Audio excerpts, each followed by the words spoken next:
حکومت نے جو بل پیش کیے وہ آج کثرت رائے سے منظور ہو گئے ہیں. کیا لگتا ہے آپ کو کیا امپیکٹ آئے گا اب آگے اس کا؟ وہ کسی نے کہا تھا نا کہ تھا جس کا انتظار وہ شاہکار آ گیا. جی تو وہ جس کی بازگشت ہم سن رہے تھے, کوئی 27ویں ترمیم کہہ رہا تھا اسے, وہ کسی نام سے پکار رہے تھے. کچھ ایسے بھی تھے ہمارے لیڈران جن میں مولانا فضل الرحمان سب سے آگے تھے, جنہوں نے کہا کہ دیکھیں ہم نے تو کالا سانپ جو تھا اس کے دانت نکال دیے ہیں, وہ دانت وانت سارے دوبارہ واپس آ گئے ہیں. آنے تھے وہ, مجھے میرا خیال سے گورنمنٹ پلیڈ سمارٹ. انہوں نے کہا کہ جو آئینی پیکیج ہے وہ پہلے منظور کرا لیتے ہیں, باقی تو آرمی ایکٹ جو ہے یا دوسرا جو ہے جو آج منظور ہوئے ہیں وہ سارے تو مطلب سادہ اکثریت کے ساتھ پاس ہونے تھے, لہذا وہ آج آرام سے پاس ہو گئے ہیں. جن کو بہت زیادہ اعتراض ہے وہ جو شور و غوغا وہاں تھا, اس کی بات بھی کریں گے ہم بعد میں تفصیل سے. جو بلوں کی کاپیاں پھاڑی گئیں, جو حکومتی ارکان کے گلے پڑا گیا, گتھم گتھا ہوئے, گریبان پکڑے ایک دوسرے کے, وہ سب کچھ جو ہے مجھے اس بات کی سمجھ میں نہیں آتی کہ یہ کس اخلاقی قانون کے تحت انہوں نے ایسا کیا ہے. کیا انہوں نے خود ایک رات میں 44 بل پاس نہیں کیے تھے؟ کیا انہوں نے اسٹیٹ بینک آف پاکستان کو مرکز کی اختیارات سے نکال کے خود مختار نہیں بنا دیا تھا؟ کیا انہوں نے آرمی چیف کو 3 سال کی ایکسٹینشن دینے کی ترمیم نہیں کی تھی ان میں؟ وہ سب ٹھیک تھا. یہ سب کچھ اسی کا شاخسانہ ہے کہ جو آپ کل سمجھتے ہیں ٹھیک ہے وہ آج کوئی نہیں مانے گا کہ غلط ہے. ایک بات. دوسری بات یہ ہے کہ یہ سارا قصیہ شروع کہاں سے ہوا؟ جی یہ وہ 8-5 کی ججمنٹ ہے جس نے یہ سارے جوڈیشری جو ہے اس کو ہلا کے نہیں بلکہ تڑپا کے رکھ دیا ہے. نہ وہ ججمنٹ اس طرح سے ہوتی. جسٹس منصور علی شاہ جیسا جج جو بہت ہی قابل احترام تھا, اگر آپ مجھ سے پوچھیں تو قاضی فائز عیسیٰ اور منصور علی شاہ کو لوگ ایک لیول کے اوپر دیکھتے تھے کہ یہ دونوں بہت ہی انڈیپینڈنٹ اور بہت ہی قابل ججز ہیں. لیکن 8-5 کی ججمنٹ کا حصہ بن کے جس قسم کا میسج دیا گیا اس کے ایسے ہی نتائج نکلنے تھے, کیونکہ جو جوڈیشل ایکٹیویزم جناب افتخار چودھری صاحب نے شروع کیا تھا وہ ختم ہونے کا نام ہی نہیں لے رہا. وہ عدالت چاہے ثاقب نثار کی ہو, چاہے وہ آصف سعید کھوسہ کی ہو, چاہے وہ گلزار کی ہو, چاہے وہ بندیال کی ہو, ایک سا یعنی وہ ہر وہ کام کر رہے ہیں جو ان کے کرنے کا نہیں ہے, اور وہ کام قطعاً نہیں کر رہے ہیں جو ان کے کرنے کا ہے. کس فخر کے ساتھ ججز بیٹھ کے, میں تو سمجھتا ہوں ڈٹائی کے ساتھ یہ کہتے ہیں کہ کیسز کی پینڈنسی جو ہے وہ 60,000 سے اوپر ہو گئی ہے. مجھے آپ یہ بتائیں یہ وہاں بیٹھ کے دال بیچ رہے تھے؟ ان کا کام سیاسی کیسز کو, ان کا کام آئینی کیسز کو, لوگوں کے انصاف کو قربان کر کے اس کا کام نہیں کرنا چاہیے انہیں. اور میں سمجھتا ہوں کہ اس اعتبار سے جو آئینی بینچز بن گئے ہیں اس سے بخاری صاحب ایک چھوٹا سا سوال, سوری میں انٹرپٹ کر رہی ہوں آپ کو. جس طرح سے گورنمنٹ نے سپریم کورٹ کے ججز کی تعداد بڑھا دی, پہلے 25 کہا گیا, پھر 34 پہ آ گئی, پھر اسلام آباد ہائی کورٹ کے ججز کی تعداد بھی بڑھا دی گئی ہے, 9 سے 12 کر دی گئی ہے. اور یہ جو ایک تاثر دیا جا رہا ہے, کچھ لوگوں کی ایسی رائے ہے کہ شاید اپوزیشن کو سنب کرنے کے لیے یہ سب کیا جا رہا ہے, یا پھر ایک گورنمنٹ کا یہی موٹیو ہے کہ کیسز بہت زیادہ ہیں اور عدالتوں پہ بوجھ کم پڑے اور لوگوں کو انصاف جلد از جلد ملے, اس لیے یہ تبدیلی کی گئی ہے. دیکھیے انفارچونیٹ بات یہ ہے, ہونا تو یہ چاہیے کہ ججز ہی ہوتے ہیں. ججز نہ یوتھیاز ہوتے ہیں, نہ عمراندار ہوتے ہیں, نہ پٹواری ہوتے ہیں. بالکل. ہماری یہ جو بیج بویا گیا ہے, یہ جو بدبودار ماحول پیدا کیا گیا ہے, اگر ہم ایمانداری سے بیٹھ کے سوچیں کہ اس کا بانی کون ہے تو میرا نہیں خیال کہ کچھ زیادہ دیر لگنی چاہیے ہمیں معلوم کرتے ہوئے کہ کس نے یہ گند مچایا ہے. گند مچ گیا ہے. عدالتیں ان کی اپنی پریسٹیج ایٹ سٹیک ہے, ان کی ریپوٹیشن ایٹ سٹیک ہے. ججز کے بارے میں جس طرح کی گفتگو آج پاکستان میں ہونے لگی ہے اس طرح کبھی نہیں ہوئی تھی. کیا اس تبدیلی سے پریسٹیج بحال ہو جائے گی ججز کی؟ دیکھیے میں عرض کروں آپ سے, جو پریٹیکسٹ ہے ان کا وہ اس کو تبدیل کرنے کے لیے نہیں ہے. پریٹیکسٹ ان کا یہ ہے کہ جناب کیسز پڑے ہوئے ہیں, لوگوں کو انصاف نہیں مل رہا. آپ مجھے بتائیے کہ اس آرگومنٹ کو ذرا آپ ڈینائی کر کے دکھائیں مجھے کہ اگر 10 سال سے روایت کیا ہے ہمارے بارے میں کہ دادے نے کیس کیا تھا, پوتا پیشیاں بھگت رہا ہے اور فیصلہ ابھی بھی نہیں ہوا. یہ فیکٹ ہے. انٹرنیشنل رینکنگ میں کہاں ہیں ہم؟ 129ویں نمبر پہ. یہ بہت عالی شان بات ہے. یہ ہماری عدلیہ کی عظمتیں بیان ہو رہی ہیں. یہ آپ سوچیں لوگ ہمارے بارے میں کیا سوچتے ہوں گے. وہ کہتے ہوں گے یہ پاکستان جو اپنے آپ کو نیوکلیر اسٹیٹ کہتا ہے یہ تو بنانا ریپبلک ہے. ججز کے فیصلوں کی مثالیں آپ لے لیں, ججز کے الفاظ بولے ہوئے لے لیں آپ. ایک ایسا آدمی جس کو آپ نے سینٹینس کیا ہے کرمنل کیس میں, اس کو آپ کہہ رہے ہیں گڈ ٹو سی یو. یہ کدھر ہوتا ہے جی؟ کون سی عدالت میں ہوتا ہے یہ؟ کون سی عدالت میں ہوتا ہے کہ ایک سزا یافتہ مجرم کو آپ یہ کہیں کہ جناب ان کے لیے آپ ایک ریسٹ ہاؤس جو ہے یا ایک اچھا انتظام کریں جہاں وہ اپنے دوستوں کے ساتھ بیٹھ کے گپ کر سکیں. اس کو آپ مرسیڈیز گاڑی میں لے کے جائیں, اس سے کم گاڑی نہ لے کے آئیے گا, یہ ججوں کے کام ہے. تو کہنے کا مطلب یہ ہے کہ جو یہ نوبت یہاں تک لے کے آئے ہیں انہی کو ہمیں ذمہ دار ٹھہرانا چاہیے. اگر ججز جو بھی فیصلہ کریں جی میرٹس پر فیصلے کرتے اگر, تو آج ہمیں یہ دن دیکھنا نصیب نہ ہوتا جو آج ہم دیکھ رہے ہیں. اور میں نے آپ کو اس کا سٹارٹنگ پوائنٹ بتا دیا افتخار چودھری, اور اس کا بریکنگ پوائنٹ جو ہے دیٹ واز دیٹ 8-5 کی ججمنٹ جو آئی تھی بلے کے حوالے سے, جو سیٹیں بیٹھ کے گھر میں ایک ایسی پارٹی کو دے دی گئی جو فریق ہی نہیں تھی مقدمے میں, اس نے مطالبہ ہی نہیں کیا تھا. تو یہ فیصلے ہوتے ہیں. Any way having said that, اب آ جائیے جناب اس کے اوپر. اب سروسز چیفز کی پہلے ججز والا کام مکالے.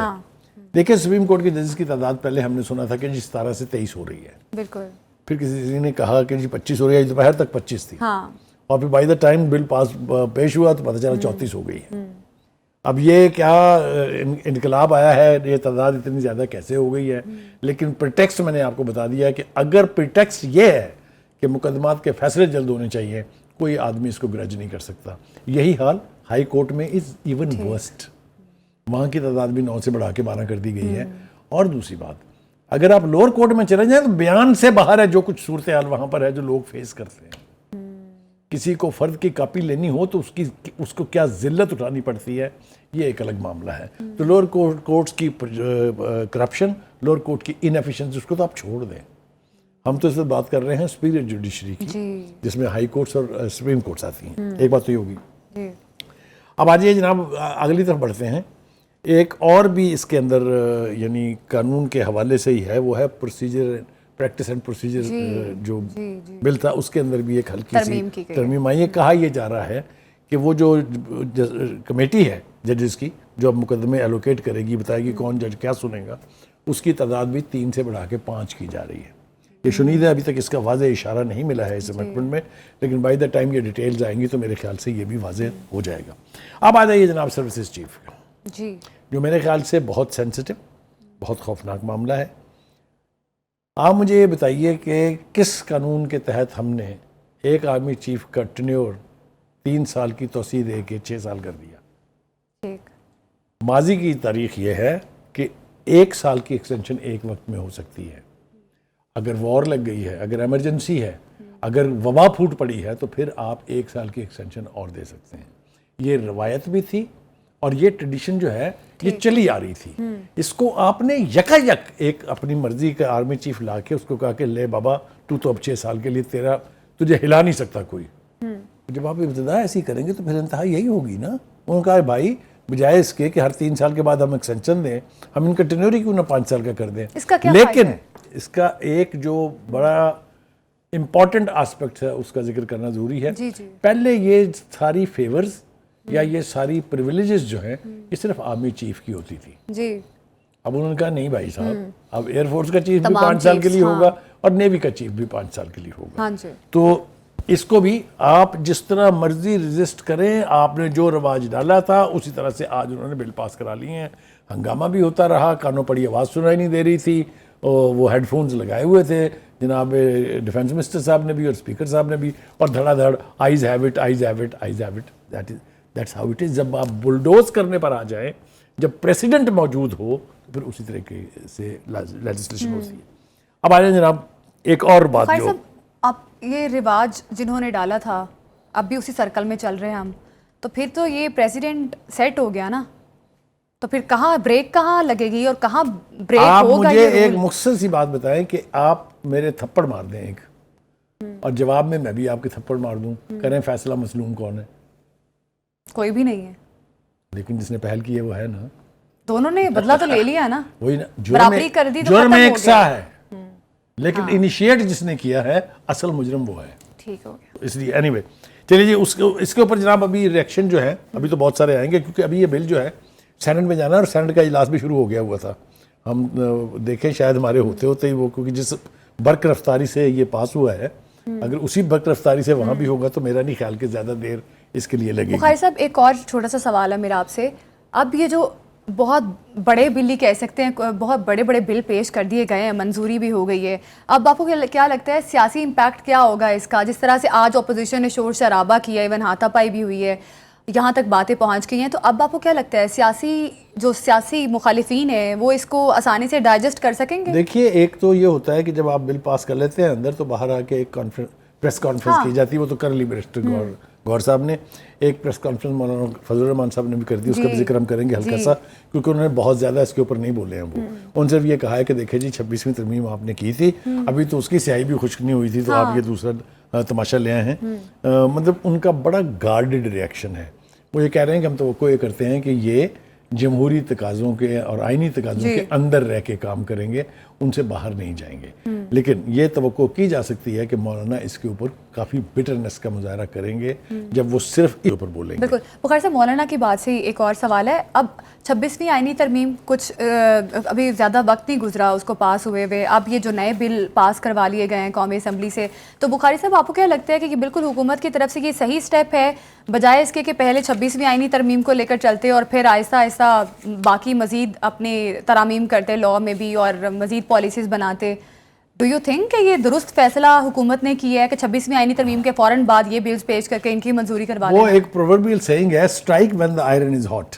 اچھا، ٹھیک ہے نا.